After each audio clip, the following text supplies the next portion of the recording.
노후 준비도 젊을 때 미리미리 해야 한다는 인식이 커지면서 나이별 재테크 방법에 대한 관심도 높아지고 있습니다. 이 나이별 자산 관리와 관련해 재테크 세계엔 100 빼기 나이 법칙이 있는데요.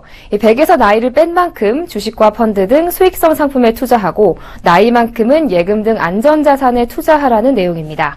나이별 자산관리법에 대해서 보도국 김성훈 기자와 함께 자세히 알아보겠습니다. 안녕하세요. 네, 안녕하세요. 네, 요즘은 노후 준비를 30대부터 한다는 말이 있기도 한데요. 사실 30, 40대는 돈을 모으기 바쁜 시기이기도 하고 또 자산 관리를 시작하는 시기 아닙니까? 30, 40대는 자산 관리 어떻게 해야 할까요? 네, 말씀하신 대로 30, 40대는 한창 자산을 모으게 되는 시기입니다. 노후 준비까지 신경 쓸 겨를이 없고 저축할 여력도 부족합니다. 그래도 전문가들은 30, 40대가 국민연금, 퇴직연금, 개인연금의 연금 3종 세트를 제대로 받을 수 있는 첫 세대라고 분석합니다. 개인연금에 대한 세제 혜택이 2001년 도입되고 퇴직연금제도 역시 2005년 시작돼 이때 사회생활에 뛰어든 30에서 40대가 온전한 혜택을 받기 때문입니다. 또 국민연금의 경우 중단 없이 납입하면 가입기간은 보통 30년이 넘습니다. 연금 수령액은 기간에 비례해 늘어나 30에서 40대는 앞선 세대보다는 많은 연금을 수령할 수 있습니다. 반퇴 생활을 지탱하는 또 다른 기둥은 퇴직연금입니다. 매달 300만 원을 버는 30에서 40대 직장인이라면 퇴직 때까지 2에서 3억 원 정도를 굴릴 수 있습니다. 다만 잦은 이직을 피하는 것이 좋고 확정기여형 퇴직연금 가입자는 스스로 투자 상품을 선택하고 운용 성과에 책임을 지기 때문에 수익률을 더 꼼꼼히 살펴야 합니다. 중도 해지가 어려운 상품에 가입하는 것도 한 방법입니다. 대표적으로 연금저축이 있는데요. 연간 최대 400만 원까지 세액공제 혜택을 받을 수 있고 쉽게 갈아타기 힘든 만큼 반퇴까지 그 돈이 남을 확률이 높습니다. 위험을 감수하는 성향이라면 14일 출시되는 개인종합자산계좌 ISA를 통해 다양한 파생 상품들을 담아보는 것도 새로운 전략이 됩니다. 지난달부터 비과세 혜택을 받기 시작한 전용 해외 펀드도 눈여겨볼 만합니다. 네, 그럼 이 50대의 자산관리 요령에는 어떤 것들이 있을까요? 사실 50대 하면 자산관리의 마지노선이라고도 보여지거든요. 예, 100세까지 산다고 가정했을 때 50대는 인생의 반환점이 되고 50대 이후에는 밥보다 약을 더 많이 먹는다는 얘기도 있습니다. 그래서 투자 못지않게 건강을 위한 준비를 따로 해야 합니다.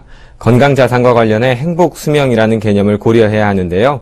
행복수명은 단순한 생체 나이가 아니라 본인과 가족 모두 오랫동안 행복한 삶을 누릴 수 있는 나이를 의미합니다.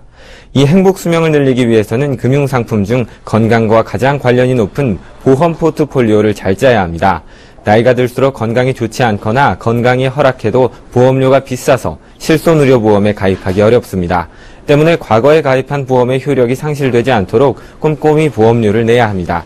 최근에 병력이 있어도 가입 가능한 유병자 보험 상품이 늘고 있지만 상대적으로 가격이 비쌉니다.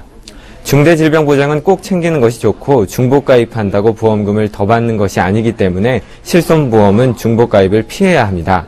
올해 상반기 중에 금융당국과 보험업계에서 중복 여부를 체크할 수 있는 사이트를 만들 예정입니다.